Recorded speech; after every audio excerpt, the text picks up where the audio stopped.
boys and girls, today we're gonna start on our clay animals. So you might start with a coil if you're doing a snake or a dolphin, or you might create a pinch pot and then add coils and other details on top. So see, this is hollow inside because it is a pinch pot. If you create a pinch pot, and if you're doing a traditional mammal, you want to think about, are they going to be standing like this? So you can just add 4 feet just like that. Are they going to be sitting? And here's an example of a fox that is sitting. See, it's still hollow inside. I created a pinch pot here, a little pinch pot for the head, and then I added a coil for the tail and the feet. This is an owl. You can see in the back, it's a pinch pot.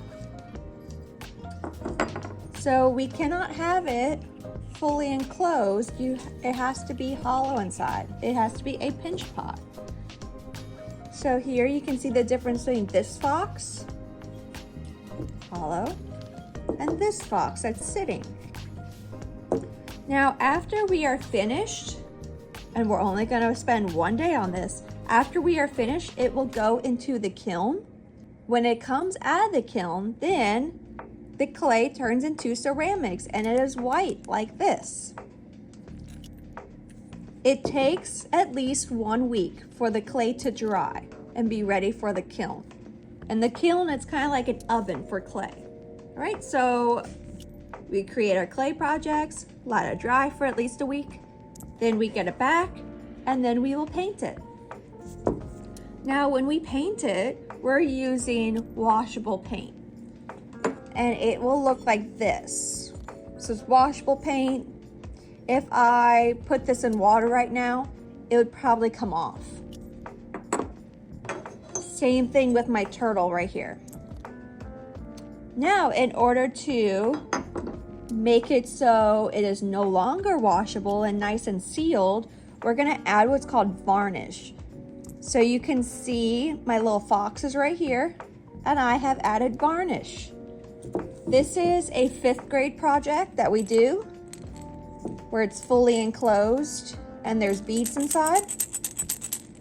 And this has been varnished, and it's nice and shiny. So you could see the difference between this one and this one.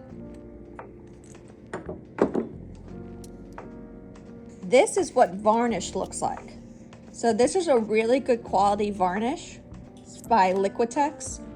And I varnish every single painting I have ever done on canvas or wood or surfaces like that.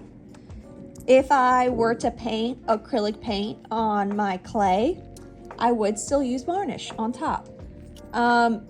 Miss Webb, myself, I like to create oil paintings on top of canvases, and I use a different type of varnish for that. This is a varnish, and this can be used for acrylic paint. And it can also be used for tempera paint, which is what we're using. We are using washable tempera paint. Okay, so now that we know what some examples might look like, we will get started.